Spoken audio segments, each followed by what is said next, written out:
Il y a des formations aussi que, tu sais, c'est des formations moins dispendieuses que pas les résultats, mais la promesse, finalement, c'est pas de changer ta vie, mais tu sais, plus d'apprendre comment utiliser Pinterest. T'as pas nécessairement besoin de prendre 50% de ton horaire, là, tu sais. Mais il y a des grosses formations, comme la mienne, la méthode bêta, qui va te prendre beaucoup d'heures. Parce que, veux pas, une formation en ligne, c'est une nouvelle source de revenus, c'est un nouveau pilier dans ta business. C'est quelque chose qui est massif, là, tu sais. Fait que, surtout dans ces formations-là, qui promettent un gros changement, engage-toi. Mais je ne vais pas chercher juste la motivation là-dedans. Là. Même les gens dans le groupe peuvent t'aider avec la motivation. La coach peut t'aider avec la motivation, mais en tant que client, ta responsabilité, c'est de t'auto-motiver puis d'appliquer le contenu. Vous écoutez l'ambition au féminin, épisode 65. Mon nom est Tatiana Saint-Louis et j'anime l'ambition au féminin, un podcast pour toutes les femmes pleines de vision, de talent et de drive qui désirent redéfinir le succès selon leurs termes et leurs conditions. Chaque semaine, j'explore seule ou en présence d'invités les thèmes entourant la réussite professionnelle et personnelle. Mindset, productivité, leadership, branding personnel, c'est le rendez-vous pour réfléchir à la façon dont tu veux vivre ton plein potentiel et laisser ton empreinte dans le monde.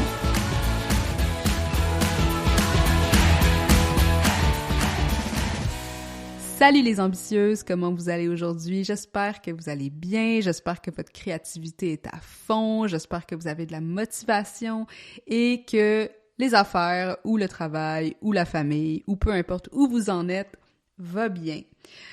Aujourd'hui, épisode entrevue avec une experte, c'est toutes des expertes je pense que j'invite ici, mais avec une femme, une entrepreneuse que j'admire beaucoup, qui est déjà venue sur l'ambition au féminin, et j'ai nommé Geneviève Gauvin. Geneviève qu'on connaît, si vous êtes sur Instagram, vous la suivez peut-être. Si vous la suivez pas, elle a des stories toujours très entertaining. Et maintenant qu'elle s'est mise aux Reels, je pense que, en tout cas, j'ai beaucoup de respect. Respect pour les gens qui font des Reels, parce que sérieux, je trouve pas ça évident d'avoir des idées pour faire ce genre de contenu vidéo, là. Bref.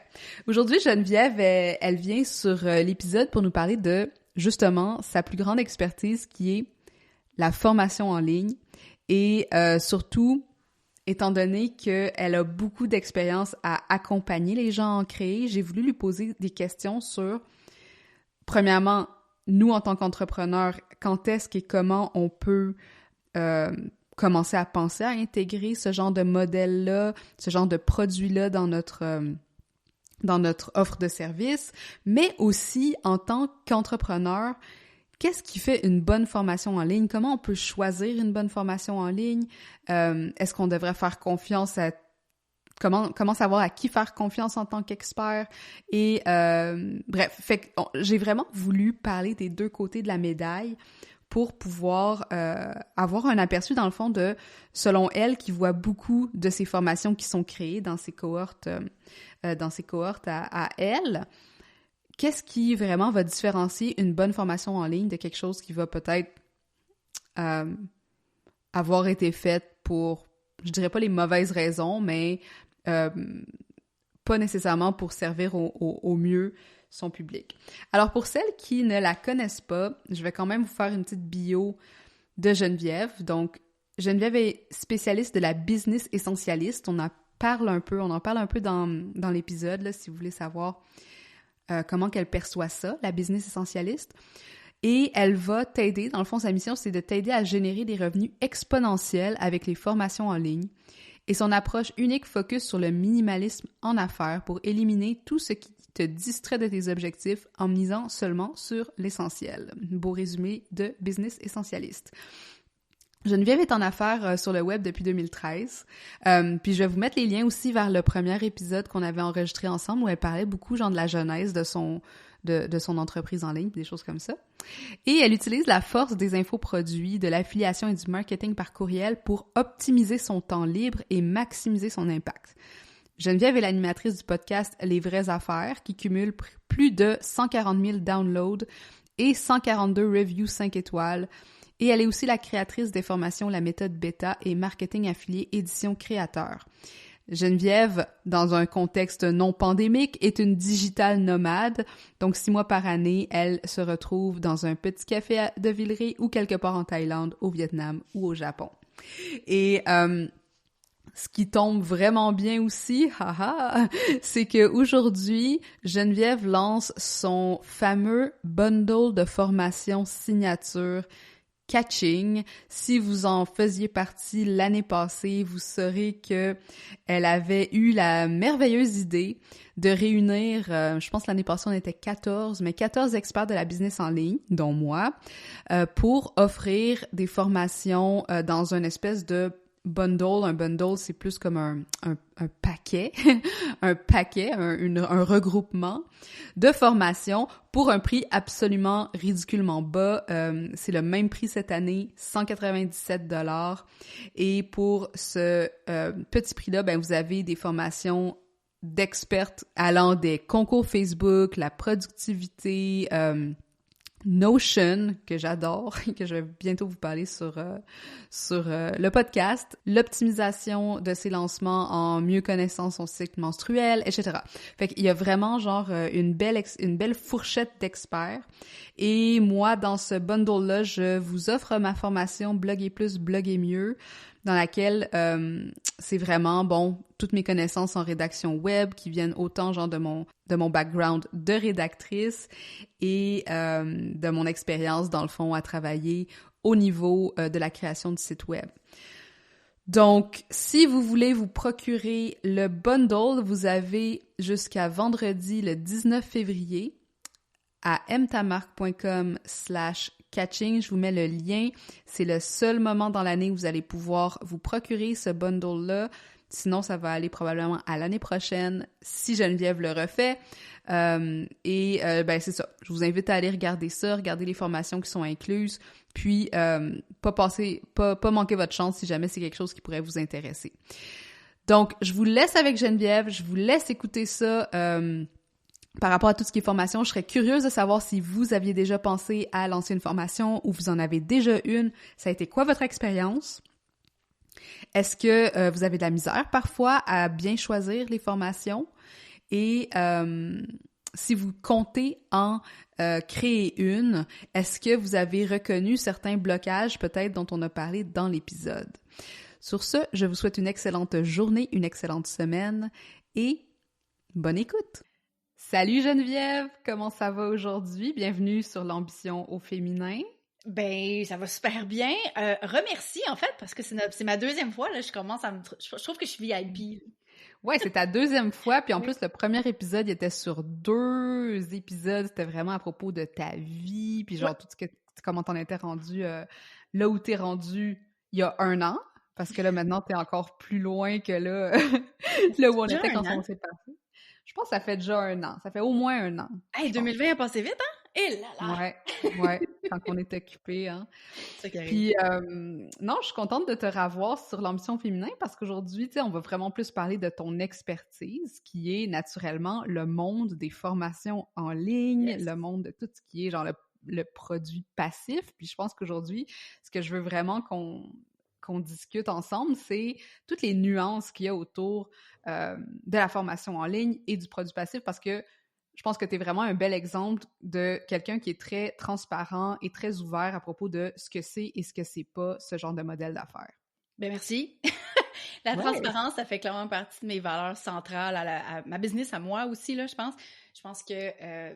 Puis c'est le commentaire que je reçois le plus aussi de « Hey, merci de partager », tout ça m'inspire de, oui, aller plus loin, mais aussi de pas me sentir mal que je suis en arrière ou que, tu sais, je prends du temps pour moi ou ce genre de choses-là parce que, ben c'est ça, je partage les hauts puis les bas, fait que je suis contente que finalement que ça paraisse, tu sais.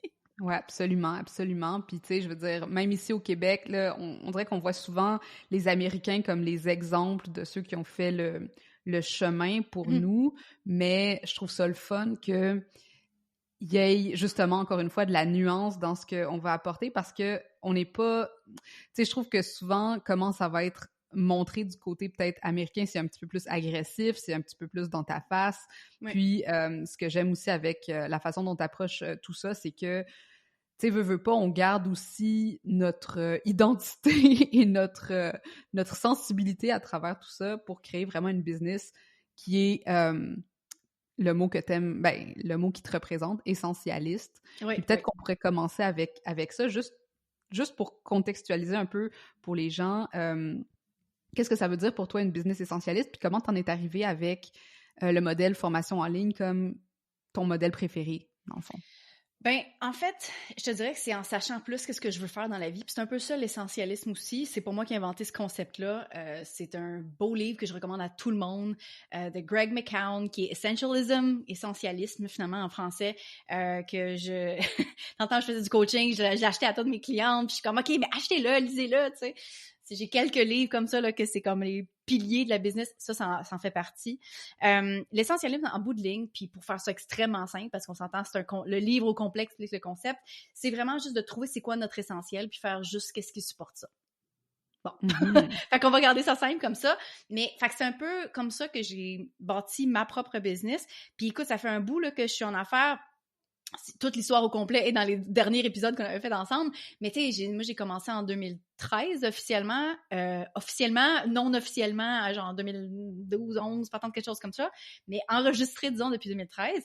Puis j'ai fait mon école des infoproduits aux US aussi, là, tu sais. Moi, ma première formation que j'ai suivie, c'était la B-School de Mary Forleo. Dans le temps, c'était... en fait, je pense que c'est encore ça, sinon plus. C'était 2000 $ d'investissement, la grosse affaire. Tu sais, c'est big, là. Tu sais, tu te crois, tu te prends au sérieux à ce moment-là. Là. T'es comme, OK, go, on se lance en ligne. Même que j'avais demandé à mon père d'échanger l'argent pour ma maîtrise puis faire ça à la place. J'étais comme, non, je veux plus faire ma maîtrise, je veux faire ça. Pour moi, t'es comme, t'es-tu sérieuse? Bref, dans tous les cas, j'ai commencé là à comprendre c'est quoi les formations en ligne. C'était vraiment ma première initiation à ça. J'en ai consommé d'autres par la suite pour apprendre les Facebook Ads, pour apprendre les webinars. Je pense à des formations de Amy Porterfield que je prenais en temps. Fait que moi-même, j'ai commencé à en consommer. Puis, à ce moment-là, on créait avec mon chum un e-book. Fait que c'est pas une formation en ligne, mais ça rentre dans la catégorie infoproduits où on vend de l'information, on vend de l'expertise, on vend de l'éducation, finalement. Donc, on sait quelque chose, on le vend packagé, puis c'est un peu ça, un infoproduit, tu sais. Donc, ça fait vraiment un bout que je baigne dans cet univers-là. Puis, un moment donné, en 2013, je pense, en 2013, on arrive à Montréal, on était à Sherbrooke préalablement, puis il y a un dude australien qui contacte mon chum, puis qui dit « Hey, je suis à Montréal, je vois que t'es à Montréal, c'est écrit dans le bas de ton infolette. Ça tente-tu qu'on se rencontre, on fait la même chose dans la vie, puis je vends des infoproduits, puis attends. » Puis on est comme « OK, fine. » Puis on se rencontre dans un petit café de la petite Italie. Puis on l'attend pendant 1 heure, il est vraiment en retard, puis il est vraiment YOLO, là, tu sais. Puis on était comme, OK, ben ça suffit. Puis 1 heure plus tard, on s'en va dans un... C'est pas pertinent. Dans tous les cas, finalement, il se pointe, puis on finit par jaser. Puis il dit, vous êtes vraiment dans une bonne position, parce que là, on vient de faire un lancement du e-book de mon chum, on fait plein d'argent, on roule sur l'or, là, parce que, genre, on s'est fait aider par des affiliés qui avaient des listes monstres. Bref, il nous dit, vous êtes vraiment dans une bonne position en ce moment. Vous me dites que vous aimez full le voyage. Pourquoi vous voyagez pas? Puis là, on n'avait pas de réponse. On était juste, je sais pas, là, on est allé dans le sud, mais c'est vrai, t'as raison, là. Je me rappelle qu'à l'époque, on planifiait un trip en Europe, mais tu sais, ça se poussait tout le temps. Puis c'était un voyage, c'était du tourisme, tu sais. Puis lui, il nous parlait qu'il allait vivre à Bangkok, puis à Chiang Mai, en Thaïlande, puis il était genre, c'est bien exotique, la Thaïlande, tu sais. Puis... Fait qu'on n'avait jamais vraiment rien fait, puis il dit, écoutez, moi, je vous invite, là, n'importe quand ça vous tente, venez passer du temps chez nous en Australie. Je reviens, moi, pendant votre hiver, nous autres, c'est notre été. Fait que venez passer du temps chez nous, on vous héberge, puis that's it, t'sais. J'étais genre, OK, mais là, on en discute. Puis c'est vrai, mais on est dans une bonne position. On n'a pas besoin d'être n'importe où sur la planète. T'sais, on peut travailler de n'importe où. Moi, mon bureau, c'est mon ordi. T'sais. Fait que finalement, on recontacte le dude. Puis on fait comme, sais-tu quoi, dude, que ça fait vraiment pas longtemps qu'on se connaît? Ouais, je vais prendre ton offre, puis on va s'en aller en Australie. T'sais. On est allé là 3 semaines. On s'est promené entre Sydney, qui est à la maison chez ses parents, entre Fingal Bay, qui est un petit peu plus au sud. Puis on a fait comme, oh my God! Pourquoi est-ce qu'on resterait au Québec? Surtout l'hiver. Genre Fait qu'on est devenus un peu les snowbirds, mais à l'année, dans le sens où c'était comme, OK, mais on peut partir, let's go. Fait que c'est devenu une espèce d'addiction, littéralement. Puis la business est venue supporter ça tout le temps. On n'a jamais vraiment fait... En fait, mon chum lui-même n'a jamais fait de coaching. Depuis qu'on est en ligne, il vend que des infoproduits sous forme de e-book, de formation, that's it. Moi, je me suis trempé les orteils dans le coaching à travers le temps, mais très peu, pour en revenir finalement aux infoproduits, les formations en ligne, parce que ça me permet ça. Puis ça me permet aussi de non seulement être indépendante d'un endroit sur la planète, mais plus que ça, c'est de prendre le contrôle de mon horaire au grand complet. Parce que quand on fait du coaching en one-on-one, ben, veux pas, ça prend de l'espace dans un horaire. Ça prend, mettons que tu fais 1 heure, ben, ça prend 1 heure. Tu peux pas rien faire d'autre dans cette 1 heure-là. Tu es vraiment 100% avec ton client. Puis c'est correct, on veut donner cette énergie-là. Moi, personnellement, quand j'en fais même plus que un, ça me draine parce que je donne beaucoup.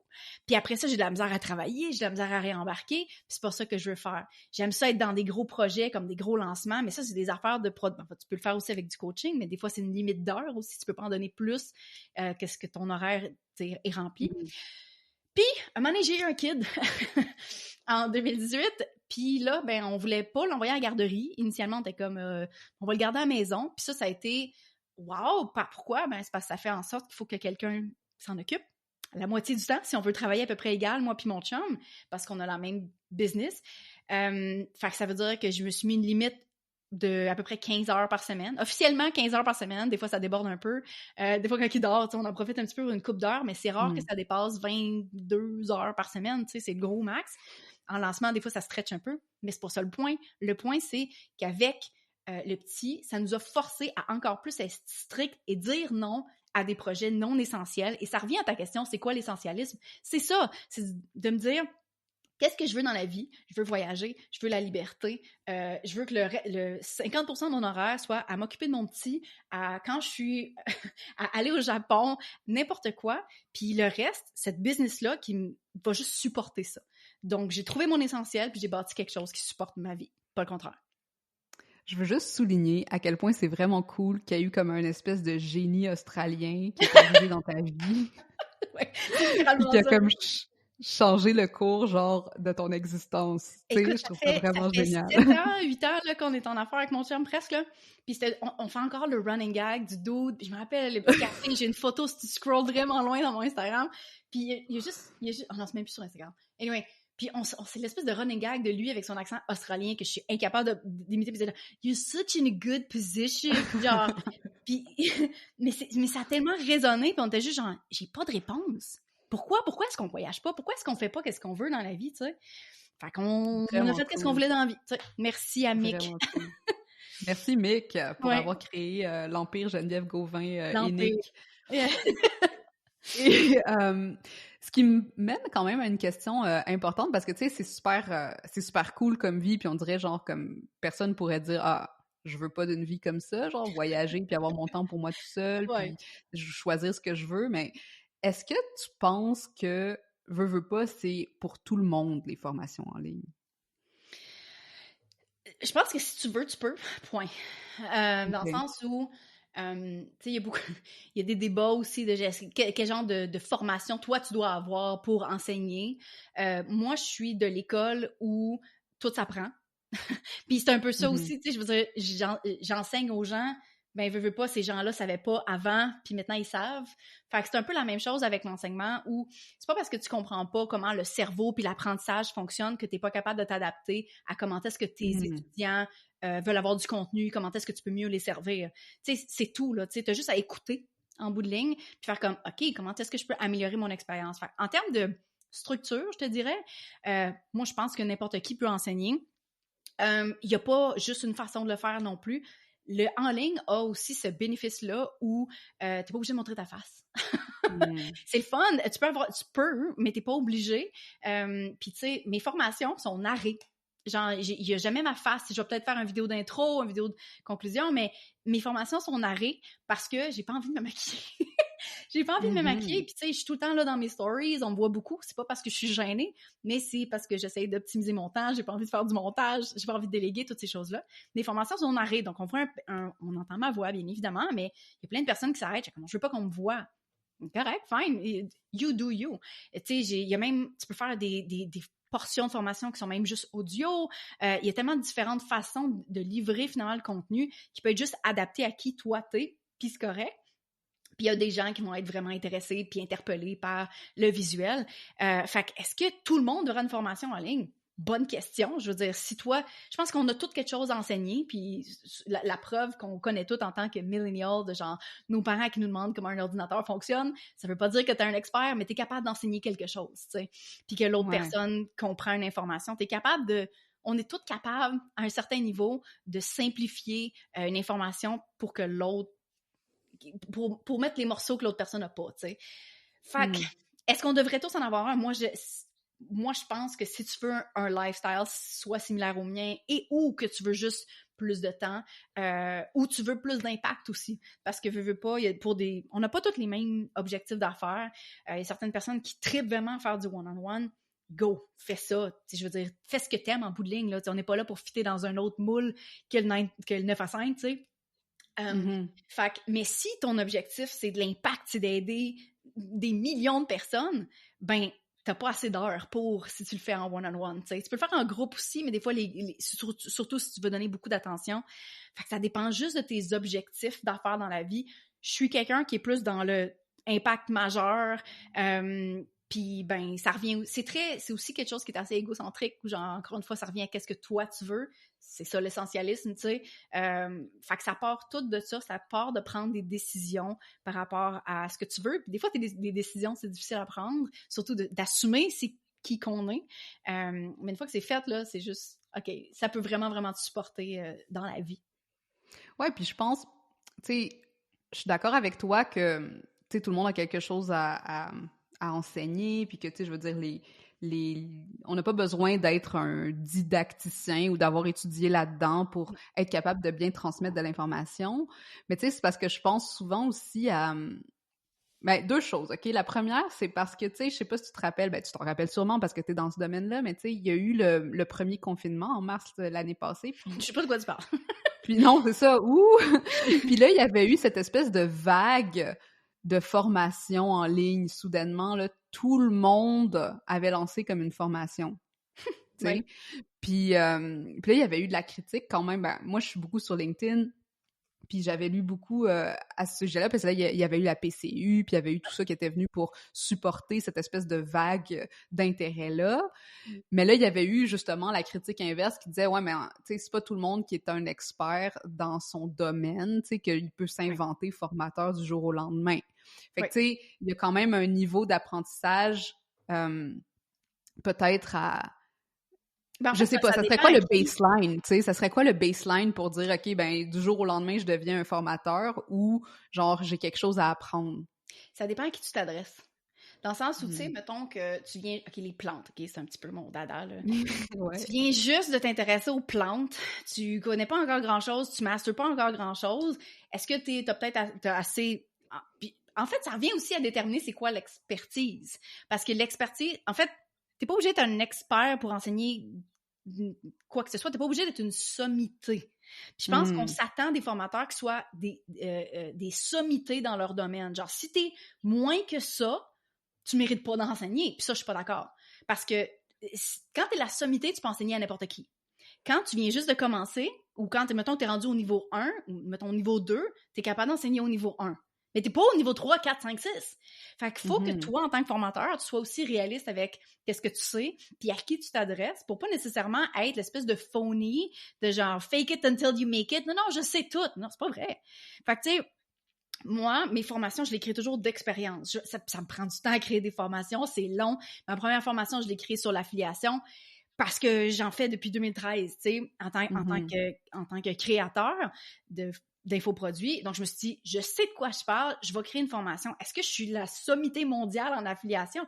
Non! J'ai une amie, justement, aux États-Unis qui est encore meilleure dans la gestion de programmes d'affiliation. Elle enseigne ça, puis c'est, tu sais, des espèces d'affaires de millions.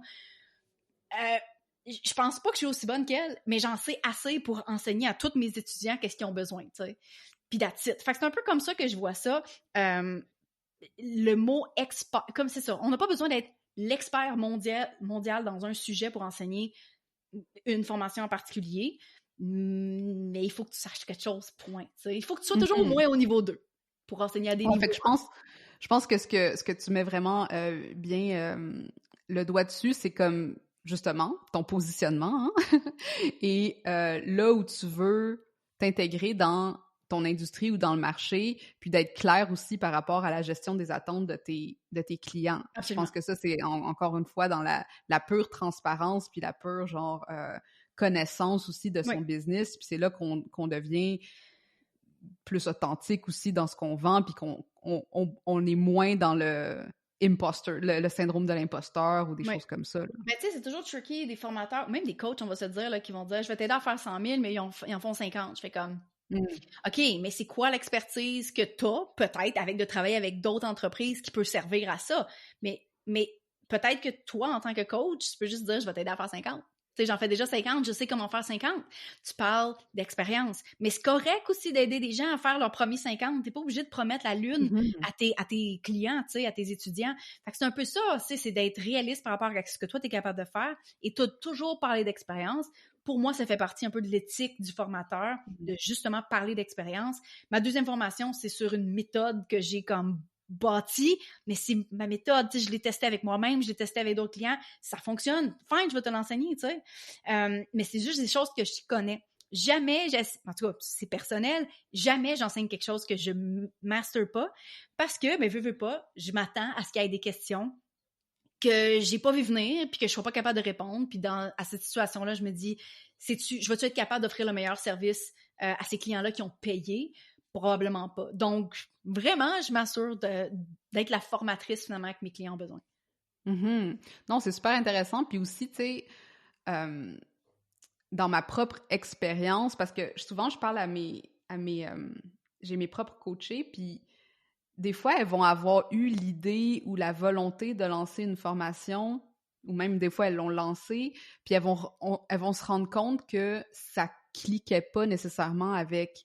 Tu sais, c'est pas quelque chose qu'elles voudraient continuer à promouvoir parce qu'il y avait quelque chose qui était comme un peu désaligné. Mm-hmm. Puis on dirait que moi, personnellement, dans mon expérience, ça m'est arrivé aussi où est-ce que j'ai lancé des formations au début de Aime ta marque, où est-ce que, bon, tu sais, justement, je m'intéressais à ce que les États-Unis faisaient, puis disaient, dans ta formation en ligne, tu as juste besoin d'enseigner quelque chose d'adidada. Mais pour ma propre confiance, là, j'en suis revenue à du coaching où là, j'ai développé mes méthodes, là, j'ai développé mes choses. Fait que je pense qu'il y a aussi une évolution dans peut-être ton business model ou dans la confiance que tu as. Tu sais, toi, tu as toute ton expérience d'entrepreneuriat qui a précédé aussi. Ouais, mais j'ai pas été très confiante en mes capacités quelconques avant, je sais pas, man, 2019, pour être bien honnête, là. 2018 aussi un peu, ouais, mais c'est parce que j'avais rien testé. Je veux dire, j'avais testé dans ma propre business, mais pas avec d'autres personnes.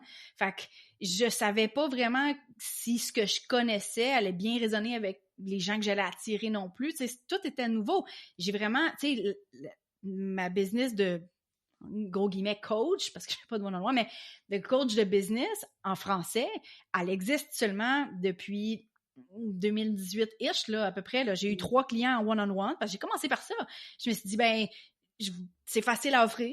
J'ai juste besoin d'être là puis de recevoir de l'argent en échange. C'est tout. C'est du temps contre de l'argent. C'est facile à offrir. Je vais en faire. Je vais tester un peu comment est-ce que je suis capable d'aider les gens. Enfin, j'en ai fait. J'en ai fait aussi. J'ai eu 3 clientes pendant l'année, un genre de 7 mois de coaching total.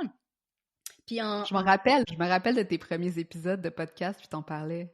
Oui, ben oui, c'est vrai, la première année, c'est ça, la première année, j'ai fait 7 500 $ avec 3 filles en coaching. C'est tout ce que j'ai fait, tu sais. Mais cette année-là, ça m'a vraiment aidé à me figure out, tu sais, à trouver qu'est-ce que je suis, c'est quoi mon angle, mes patentes. Le podcast aussi a aidé à ça, à trouver un peu...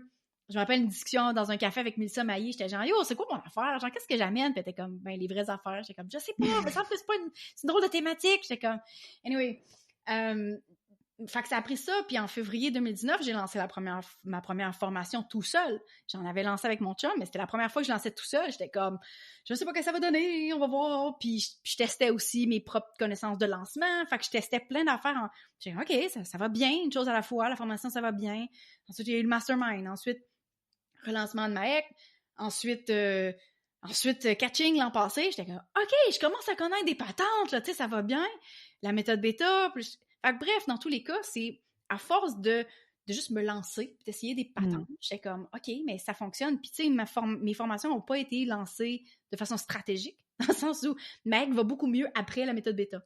Parce que tout ce qui est affiliation, ben c'est beaucoup plus... Ça se fait avec des services, mais c'est beaucoup plus efficace avec des infoproduits. Fait que si tu as une formation en ligne, la prochaine étape, c'est comme, OK, comment est-ce que je peux la vendre? Ben là, tu vas peut-être t'équiper d'un programme d'affiliation ou tu vas avoir des ambassadeurs.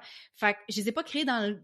Mais ça m'a pris l'espèce de ça m'a pris de passer à l'action avec Maëc, de gagner la confiance en moi pour après ça dire, je peux créer une méthode pour aider les gens à créer une formation en ligne, puis après ça, on va revirer ça, là, l'ordre stratégique des formations, puis c'est correct, puis on va s'en sortir, mais c'est dans l'action que j'ai comme gagné confiance en qu'est-ce que je sais puis qu'est-ce que je suis capable d'enseigner, là, tout simplement.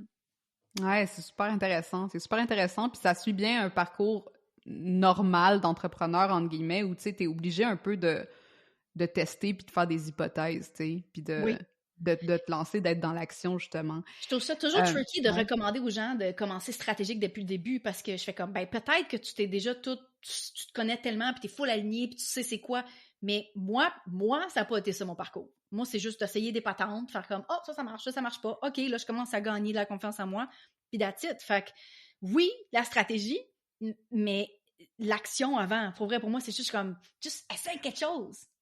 Ben, la stratégie sans l'action, ça vaut rien. L'action sans la stratégie, ça peut être aussi, ça peut être longtemps. Ça peut être long, mais tu sais, je suis rendue à la 3e année, je devais c'est quelque chose comme ça, là, je sais plus compter, mais dans tous les cas, il commence à avoir plus de stratégie, mais je te dirais qu'au début, ce qui compte, c'est de bâtir cette confiance-là, puis juste de comme... Ouais. Fait que tu sais, les formations que tu as lancées au début, qui sont pas nécessairement alignées, t'ont aidé à te former, à bâtir cette confiance-là, à dire, OK, c'est pas ça que je veux, de te ramener à la bonne place. Fait que toutes ces choses-là étaient peut-être pas stratégiques, mais t'ont aidé à le devenir plus. C'est comme ça que je le vois. Ouais, définitivement. Puis après ça, tu sais, rien m'empêche de les réutiliser. Tu sais, après ça, c'est tout le temps réajusté. Tu sais, il y a rien qui est perdu. On crée rien dans le vide, là, tu sais. J'ai une question par rapport à comment toi, tu choisis tes formations en ligne, parce que ça va nous donner peut-être un bon indice de qu'est-ce que tu trouves... que je consomme? Oui, qu'est-ce qui fait un bon cours selon toi? J'en consomme pas une tonne par année. Avant, j'en achetais plus, mais surtout, j'achète tout le temps juste quand j'en ai besoin. Sérieusement. Puis, où est-ce que je suis, tout dépendant de où est-ce que je suis rendue. Fait que, tu sais, pendant vraiment des années, ben 2, mettons, je me suis intéressée, ben peut-être plus avant aussi, mais c'était comme pas un focus encore. Mais à partir du moment où j'ai décidé, OK, juste avec ma business, je vais arrêter de faire du coaching en one-on-one, je veux juste comme faire des formations en ligne. Évidemment, je connaissais tout ce qui était evergreen, puis les funnels evergreen, mais je connaissais pas grand-chose, tu sais. Fait que pendant longtemps, j'étais comme, je veux une formation là-dessus, tu sais, ça pourrait être du coaching en one-on-one. Ça pourrait. Je sais que je suis très, très, très autodidacte. Ça veut pas dire c'est pas une bonne idée de s'accompagner ou quoi que ce soit, mais j'étais comme, une formation, je pense que je serais capable d'avoir un bon retour sur investissement. Puis, j'en voyais une qui m'intéressait, qui était potentiellement le bon sujet, mais la coach, ça cliquait pas. Genre, c'était comme... on dirait que, je sais pas, c'est comme... J'ai l'impression que je vais pas en retirer autant d'informations juste parce que ça connecte pas. Il y avait quelque chose de trop fret. Il y avait quelque chose de... Je sais pas. Il y avait quelque chose qui clochait, bref. Puis, fait que j'ai toujours mis ce projet-là en stand-by. J'achetais rien par rapport à ça. Des fois, j'achetais des affaires sur Facebook qui passent. J'ai un besoin, bizarrement, Facebook sait de quoi j'ai besoin. D'une formation là-dessus, je suis comme, ça a l'air bon. Mais il faut vraiment que je connecte, genre, rapidement avec soit le message, les valeurs de la personne. C'est ça qui est arrivé cette année, le dernier gros move de formation en ligne que j'ai acheté. C'était avec Mariah Cause. Puis, elle avait justement... J'étais sur YouTube. Je devais écouter une autre affaire de COVID. Puis, il y a une pub vidéo qui part avant. Puis, c'est Mariah Cause qui parle de sa formation Evergreen Engine sur les funnels Evergreen. Puis, la fille a les cheveux roses. La fille parle de funnel humain où, tu sais, il n'y a pas de niaisage puis de cerceau que les gens doivent sauter dedans. Puis, je suis genre, oh, OK. Fait que là, je clique. Puis là, j'écoute son petit vidéo. Puis là, j'écoute la patente. Puis je suis comme, oh, c'est intéressant, toutes ces patentes-là. Puis à un moment donné, je pose une question. Je pense que c'est sur application, je sais plus. Écoute, en dedans de 48 heures, on m'avait upsellé une affaire à 12 000 $, puis je l'ai acheté, puis j'étais comme, let's go! Genre. Pourquoi? parce que j'ai vraiment gros cliqué avec le message, avec la fille, avec l'ambiance, avec la vibe. J'étais comme, all right, let's do this. Fait que je pense que, puis ça, c'est un bon argument pour tous ceux qui se disent, oui, mais il y a déjà quelqu'un d'autre qui le fait. C'est que j'ai longtemps hésité avec l'autre formation, puis finalement, c'est la fille aux cheveux roses que j'ai choisie. Bon, peut-être à cause que j'ai les cheveux roses, mais non, c'est pas vrai. Mais dans tous les cas, c'est juste, tout le monde offre quelque chose de différent. Fait que oui, il y a le contenu. Oui, la fille, je savais c'était qui depuis longtemps. J'avais jamais vraiment suivi son parcours très proche. Mais c'était le bon moment, c'était la bonne personne, c'était le bon message, c'était les bonnes valeurs. C'est comme ça que j'ai choisi, tu sais, d'embarquer dans ça. Il n'y a pas vraiment de coaching en one-on-one là-dedans. C'est juste comme toutes ces formations dans le truc que j'ai, incluant Evergreen Engine. Puis ça a été un investissement génial que j'ai déjà remboursé 2-3 fois, tu sais. Nice. Je suis comme, Nice. OK, cool. Mais c'est ça, fait que je savais c'était qui, des valeurs cliquaient, puis la personnalité, that's it. Puis je pense que c'est comme ça qu'on devrait choisir nos formations, puis je pense aussi que c'est pour ça que le marché est vraiment pas saturé. Très, très cool. Puis est-ce que tu penses que des fois, tu sais, j'imagine que tu as beaucoup de clients aussi, puis je le vois, qui ont comme l'idée qu'il faut vraiment packer à fond la formation pour qu'il y ait de la valeur. Tu sais, comment tu vois le ratio entre ce que tu dois consommer, appliquer et les résultats que tu t'attends dans une formation? Écoute, pour en revenir à cette formation, le package de formation que j'ai acheté, j'ai pas encore consommé l'entièreté de la patente. J'ai déjà fait 3 fois mon retour sur investissement. Fait que je pense que les meilleurs étudiants sont tout le temps les étudiants qui sont automotivés. Tu n'achètes pas une formation pour avoir de la motivation. Tu vas trouver ça gratos sur YouTube, tu t'en vas dans les stories de quelqu'un, tu trouves des belles affirmations, messages inspirants. Ça, peut-être. Sauf que la motivation, pour moi, vient après l'action. C'est un mythe que la motivation arrive par magie, puis que là, tu fais que, OK, là, ma journée va... Peut-être que tu es capable de la booster en faisant l'activité physique, ce genre de patente-là. Il y a des outils de support, mais pour moi, ça part de, on va le faire, puis après ça, tu as un momentum qui se bâtit, tu sais. Fait que je pense qu'en tant qu'étudiant, la meilleure façon de voir, d'approcher une formation en ligne, c'est de se dire, est-ce que je suis vraiment prêt à sauter là-dedans? Puis est-ce que je suis capable de faire les efforts moi-même? En général, si tu te poses la question combien d'heures ça va me prendre, c'est pas une question qui est pas legit, dans le sens où tu vas essayer de rentrer ça dans ton horaire puis tout, mais t'es-tu prête à y aller all-in, tu sais? Il y a des formations aussi que, tu sais, c'est des formations moins dispendieuses que pas les résultats, mais la promesse, finalement, c'est pas de changer ta vie, mais tu sais, plus d'apprendre comment utiliser Pinterest.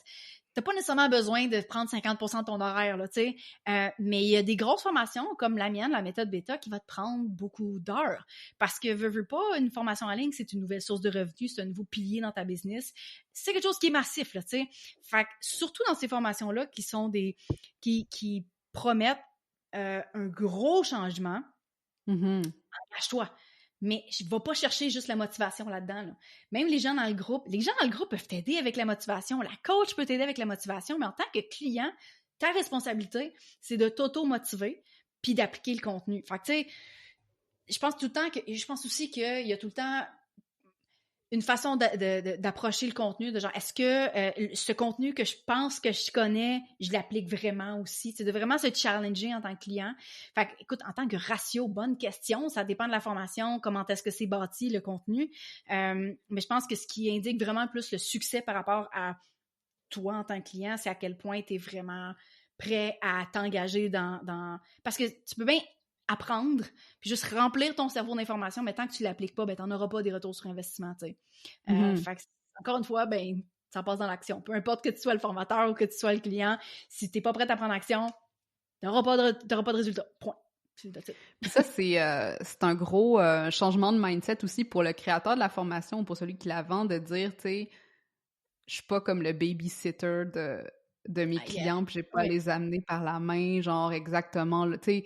Puis je pense que ça a été un gros apprentissage pour moi aussi, autant en coaching qu'avec mes programmes, de dire, tu sais, le but, c'est de qualifier les gens qui sont justement prêts à passer à l'action, tu sais. Puis après ça, genre, tu sais, je te livre mon contenu, mais comme tu dis, c'est toi qui es responsable de ton résultat, tu sais. Je te promets de te donner mon max, et puis après ça, tu sais, c'est entre tes mains de le transformer en or, là. Effectivement. Très, Puis, je veux dire, même le taux de complétion, je pense, moyen, puis là, écoute, c'est un vieux chiffre que je connais, puis c'est peut-être plus relevant, mais était de 30% par rapport aux étudiants. Tu sais, le nombre de personnes qui se rendent jusqu'à la fin, puis que... Fait que, tu sais, ça veut dire qu'il y a 70% des gens qui ouvrent pas la formation, que j'ai une amie, justement, qui était comme, ouais, la formation coûte 3 000 $. Je sais qu'il y a des gens qui l'ont acheté, qui l'ont jamais ouvert. Je suis comme... What? Je suis comme, OK, fine.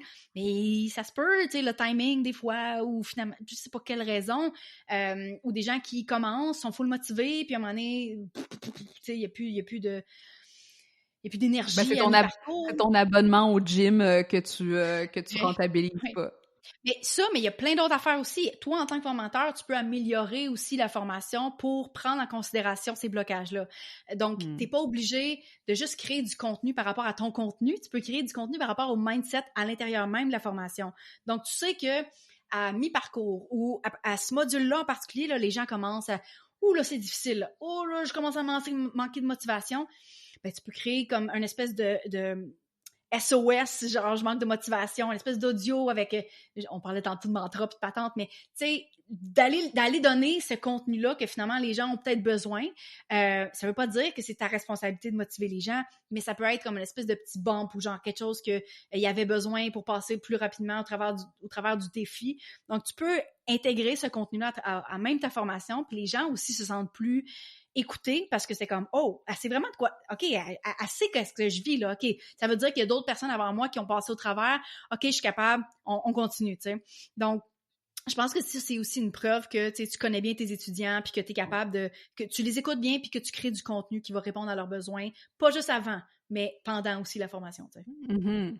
Mm-hmm.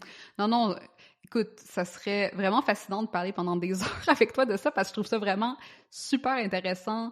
Encore une fois, surtout parce que je suis comme un peu dans tu sais, je suis dans la phase 2 de ma formation, tu sais, la cohorte 2, puis là, je vois ces choses dont tu parles qui peuvent être améliorées, mais tu sais, on a déjà comme parlé beaucoup, puis j'ai quand même 2 questions importantes que je voulais te poser avant qu'on se quitte. Ouais. Puis c'est... j'ai l'impression, puis je pense que ça va servir beaucoup des gens qui veulent peut-être se lancer ou se lancer dans la méthode bêta ou dans le lancement d'une formation, mais j'ai l'impression souvent que les gens, ils mettent un prix arbitraire à leur formation. Est-ce que tu les accompagnes à trouver combien ça vaudrait sur le marché ou des choses comme ça? Puis, tu sais, as-tu un truc ou quelque chose par lequel on peut commencer? Je te dirais, pour être honnête, que genre, à date, la personne la plus experte dans ce sujet-là, ça va être Alex Martel. Mais j'en parle dans la formation, évidemment, j'en parle. Mais tu sais, est-ce que c'est arbitraire? Oui et non. Ça dépend du résultat que t'offres. Tu sais, il y a comme, on parlait tantôt de la différence entre une formation qui promet de créer son compte Pinterest puis la formation qui promet de créer une nouvelle source de revenus dans ta business ou, tu sais, comme une espèce de gros changement majeur de passer de 50 à 100 000. Tu sais que le travail va être plus élevé, tu sais. Est-ce qu'il y a une science? Il faut demander à Alex. Je connais moins la science. Dans tous les cas, je suis plus du domaine du test, dans le sens où Maek a déjà coûté 197 $. Maintenant, il coûte 597 $. Pourquoi que le prix a changé? C'est qu'initialement, c'était un bêta. Initialement, j'avais pas confiance en moi. Drapeau très important. Mais c'est ça pareil. Puis éventuellement, ça a monté à 297 au premier lancement, puis après ça, 497, puis je suis rendue à 597.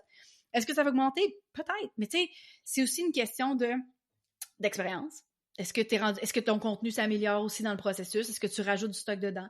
C'est une question de demande, c'est une question mais c'est aussi une question de promesse, dans le sens où c'est quoi le retour sur investissement que tu es capable de promettre à tes clients? Si moi, je sais qu'à peu près mes clients sont capables de générer 2500 dans leur première année avec leur programme d'affiliation, ben, charger 597, pas trop, tu sais, on s'entend, le retour sur investissement va se faire facilement.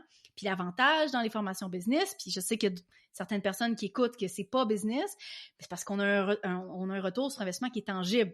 Tu sais, on peut pas promettre et garantir des revenus, mais s'il est pour avoir un retour, ça va probablement être sous forme sous forme financière. La même chose pour la méthode bêta. Je veux dire, une nouvelle source de revenus veut dire, tu rajoutes des nouveaux revenus. Je suis capable de dire maintenant en moyenne, ceux qui ont lancé avec ma méthode, combien ils sont capables de générer. C'est comme ça que je base, moi, mes propres prix. Après ça, tu es capable aussi de demander, de tester les eaux. dans ma tête, c'est pas plus stressant que de tester puis d'augmenter. Je vois ça plus facilement d'augmenter le prix avec le temps que le contraire, parce que les premiers sont toujours plus à l'aise que les prochains payent plus que eux. Puis les prochains, c'est comme, OK, mais c'est correct que le prix était moins cher avant parce que c'était en test où la formation est meilleure. Fait que, tu sais, pour moi, c'est plus facile d'augmenter le prix que le baisser. Fait que c'est un peu comme ça que j'approche ça. Puis je pense qu'il y a beaucoup de personnes aussi qui... Il y a des gens qui ont la confiance de se lancer tout de suite avec un prix premium, puis ils vont avoir les résultats qui vont avec, puis c'est super, parce qu'on s'entend, puis je sais que tous ceux qui écoutent ont beaucoup de valeur à donner. Mais des fois, ça prend le prix moins cher, pas de confiance, qui va nous amener au prix plus cher par la suite. T'sais. Fait que c'est un drôle de monde, le pricing. Puis oui, il y a des formules, oui, il y a des calculs qui peuvent être faits. La comparaison, on peut difficilement faire des études de marché qui amènent des résultats tangibles en tant que petite entreprise, parce que, je veux pas, ben, on est limité par la grosseur de notre communauté, par plein d'affaires. Fait que je suis plus de l'école de genre, check c'est quoi le retour sur investissement potentiel que tu peux avoir, essaye avec un prix, puis rajoute donc 10% parce que t'es pas confortable, fait qu'on va rajouter un petit 10% pour le fun, tu sais. Ah non, c'est une bonne méthode, puis je veux dire, en termes de pricing, effectivement, là, je vais mettre le lien vers tout ce que tu as mentionné, mais aussi vers la formation d'Alexandra, mais tu sais, c'est sûr que c'est fluctuant, encore une fois, selon plein de contextes, notamment genre, justement, ton expérience, qu'est-ce que tu as fait avant, ta notoriété et ta communauté, parce que tu l'as mentionné un petit peu, puis ça serait une des dernières questions que j'avais à te poser aujourd'hui, c'est est-ce que, selon toi, c'est quoi le rôle de la communauté dans la vente de notre formation, puis est-ce que il y a beaucoup de gens qui vont se bloquer au niveau de créer une formation en ligne parce qu'ils disent « Ah, il faut que je bâtisse ma communauté en premier », puis des choses comme ça. Fait ben en fait, vendre des formations en ligne, vendre des infoproduits, c'est une question, pour être rentable, c'est une question de masse, on s'entend. Tout dépendant évidemment du prix, là. Mais tu sais, c'est sûr que si tu vends une formation qui coûte 10 000 ben ça t'en prend 10 pour faire 100 000 dans ton année, tu sais. Mais il y en a peu qui vendent des formations aussi dispendieuses. Fait que, mettons que tu vends une formation à 197, OK? Ça t'en prend une bunch pour faire un salaire, pour faire un revenu brut qui est assez pour payer tes dépenses et ainsi de suite.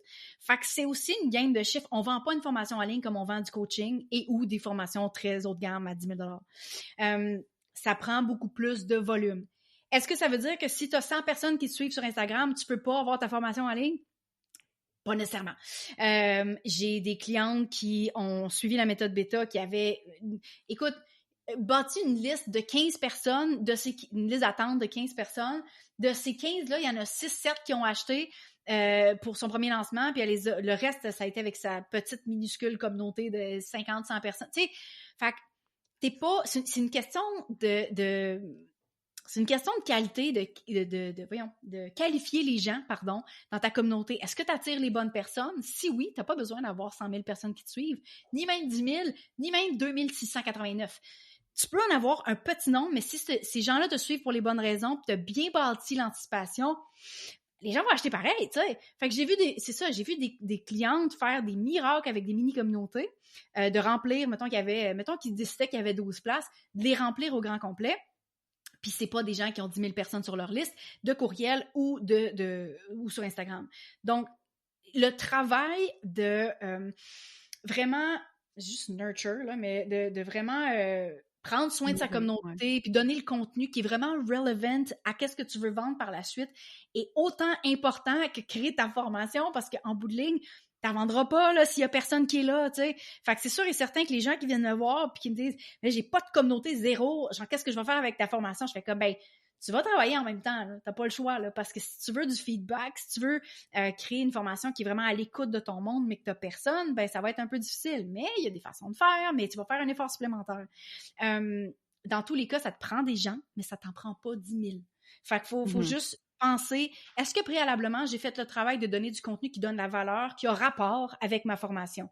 Fait que, tu sais, si tu donnes juste du contenu personnel sur Instagram, ou tu parles de ton chien, ou tu parles de la nouvelle sacoche que tu as achetée, ou whatever, tu sais, si, je sais pas, si t'es un influencer, puis que tu vends de la bouffe pour chien, puis des sacoches, je sais pas, bref, ça fait du sens. Mais sinon, si tu vends une formation sur comment faire des savons, ça n'a pas rapport. Tu sais, comment est-ce que tu es capable de qualifier ton monde avant va en dire vraiment plus long sur est-ce que tu vas être capable de vendre tes formations, surtout, en général, mais surtout si tu as une petite communauté. Il faut que les gens comprennent pourquoi ils sont là, puis pourquoi ils te suivent, puis c'est pour ça qu'ils vont rester, puis c'est pour ça qu'ils vont acheter. Ouais, c'est une super belle fin pour cet épisode parce que je pense que ça taille bien le monde des formations en ligne, des produits passifs, mais aussi de la présence numérique, la présence web, le branding personnel, l'utilisation justement des stratégies de contenu, puis tu sais, Tu mentionnes, je vais faire un bémol parce que je peux pas m'en empêcher. Tu mentionnes produit passif, mais c'est quelque chose que j'utilise pas. On comprend qu'est-ce que c'est, là, c'est parce que le wording est populaire, mais c'est quelque chose que j'utilise pas parce que comme les gens qui écoutent ont pu comprendre, je fais pas rien. Genre, je mets beaucoup d'efforts pour vendre des formations en ligne, donc c'est loin d'être passif, mais c'est des revenus qui peuvent popper un peu n'importe quand aussi, surtout si tu as quelque chose qui est evergreen en place. Mais quand tu fais des lancements, c'est pas passif un lancement, là, tu sais. Fait que c'est pour ça que je préfère parler de revenus exponentiels parce que les heures que tu vas mettre peut générer plus que ton salaire horaire, disons, là, tu sais. Fait que si je suis capable de toucher 1 million de personnes avec la même heure, c'est ça qui est exponentiel, tu sais. Fait que je pense qu'il faut enlever aussi le mythe que c'est passif. Parce que pour moi, ce qui est vraiment passif, c'est acheter, tu sais, c'est acheter de l'immobilier puis laisser genre les gens payer sur leur loyer. Mais still, faut quand même que tu entretiennes le loyer. Puis s'il y a une fuite, il faut que tu sois là pareil. Fait que pas passif, mais exponentiel. Je préfère replacer ça comme ça. Puis éventuellement, quand t'es rendu au Evergreen, j'ai fait une vente dans mon funnel Evergreen. Genre une semaine, puis j'étais genre... C'était la première fois que ça là, c'est du 100% passif. J'ai travaillé, là, genre, cet automne, puis à un moment donné, il y a juste quelqu'un qui a acheté, puis j'étais comme, je sais pas c'est qui. La fille, elle a acheté. Oh my God! Qu'est-ce qui se passe? Genre? Puis j'étais comme, là, on était vraiment dans l'extra passif, mais c'est quelque chose qui se travaille, puis tu as besoin d'avoir un marketing qui a vraiment été travaillé pour moi avant d'aller dans cette option-là, parce que c'est sur le pilote automatique, là. Tu fais-tu confiance en ton marketing? Est-ce qu'il convertit, tu sais? Fait que c'est pour ça que je recommande pas nécessairement aux gens d'aller directement là en commençant avec tout ce qui est infoproduit, de travailler le marketing avant ça, de voir si ça convertit, si les gens répondent bien. Puis après ça, d'aller dans cette option-là. Puis là, je sais que j'ai scrappé ta conclusion. Excuse, vas-y. Non, c'est vraiment génial que tu aies fait ce point-là parce que ça ramène au fait que tu vas être obligé, tu sais, puis ça enlève ce mythe, comme tu dis, du produit qu'on va juste laisser sa tablette puis qui va se faire acheter tellement un mythe. parce que les gens, ils vont venir sur notre site, puis là, soudainement, ils vont avoir envie d'acheter notre formation. Ça, là, je veux dire, OK, est-ce que ton site est optimisé SEO? Est-ce que tu as genre 1 million de visites par mois sur ton site? Sinon, là, comment est-ce que tu penses que ça va se vendre? Les gens vont pas juste chiller sur ton site web tranquille, là, puis aller dans... Les gens visitent ton site web une fois, puis après ça, ils reviennent plus. Genre, pourquoi est-ce qu'ils reviendraient, là, tu sais? Même s'ils reviennent pour ton blog à chaque semaine ou ton podcast, ils vont pas revisiter le site web, là, tu sais. Fait qu'il y a tout le temps une stratégie là-dedans. Fait que c'est important de travailler tout ça. C'est pas passif, tu sais. Non, Voilà. c'est ça. Puis tu sais, ça revient aussi à l'idée que des fois, des gens vont peut-être lancer des formations, ils vont se rendre compte qu'ils aiment pas ça parce qu'ils sont pas prêts à mettre le temps qu'il y a à la nourrir encore et encore et encore, à faire des lancements, à faire du building de communauté, puis à genre parler de cette formation-là ever pendant genre des mois et des années. C'est des tâches que tu ferais pas nécessairement en one-on-one parce que tu vends d'une certaine façon, que tu vas devoir faire en vendant des infoproduits, mais tu feras plus aussi des tâches que tu faisais en one-on-one. C'est juste un shift de comment est-ce... Tu sais, la partie passive de ça, puis ce que les gens voient, c'est j'ai créé le produit qui est préenregistré, j'ai créé la page de vente, les gens peuvent juste aller sur la page, acheter sans que je sois là, puis je me réveille le lendemain matin, puis poum, il y a de l'argent dans mon compte de banque. C'est pas faux, mais genre, ça, c'est la machine. Mettons, c'est l'automobile. Mais parce que pour que ça fonctionne, une automobile, ça a besoin de gaz. Fait que s'il n'y a pas de gaz, mais la machine, elle ne sert à rien. Fait que c'est un peu ça le concept. C'est juste que si tu choisis ce modèle-là, il faut aussi prendre en considération qu'il va falloir que tu mettes du gaz non-stop dans la machine. C'est un peu ça, tu sais. Puis quand tu es rendu plus avancé, disons avec un funnel evergreen, ben peut-être que ça va prendre la forme de publicité, puis c'est correct. Puis peut-être que tu vas avoir une communauté assez grande pour que ton trafic organique soit assez dans ta machine. Il y a plein de façons de mettre du gaz dans la machine, mais il va falloir que tu mettes du gaz dans la machine, tu sais. C'est un peu ça la différence. Belle allégorie. Très bien. Bravo. J'aime beaucoup ce que tu nous as partagé aujourd'hui. Je te remercie infiniment pour toute cette expertise, justement. Tu es une experte dans ton domaine. Ah, c'est travaillé, je pense que oui. On va mettre tous les liens vers la méthode bêta, vers tout ce qu'on a mentionné aujourd'hui. Puis, juste qu'on le dise verbalement, où préfères-tu que les gens te suivent? Sur Instagram. J'ai juste un média social. J'ai une page sur Facebook, mais elle n'a pas été alimentée depuis genre février 2019. Octobre 2019, je suis plus sûre. Anyway, dans tous les cas, je ne vis que sur Instagram pour les médias sociaux. Barre en bas, Geneviève Gauvin.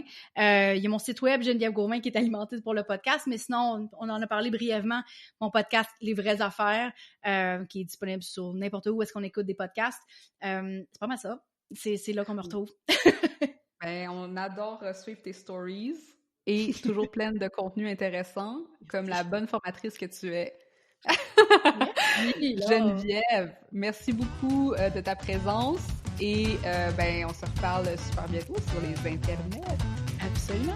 Ouais, là. Salut les ambitieuses! J'aimerais faire de ce podcast une plateforme d'échange et de réflexion autour de ce que ça veut dire être une femme et avoir du succès aujourd'hui. Si tu connais une femme dont le parcours inspirant aurait intérêt à être partagé, ou si toi-même pourrais nous outiller grâce à ton expertise ou ton expérience, rends-toi sur mtamarque.com/invité pour m'envoyer les détails.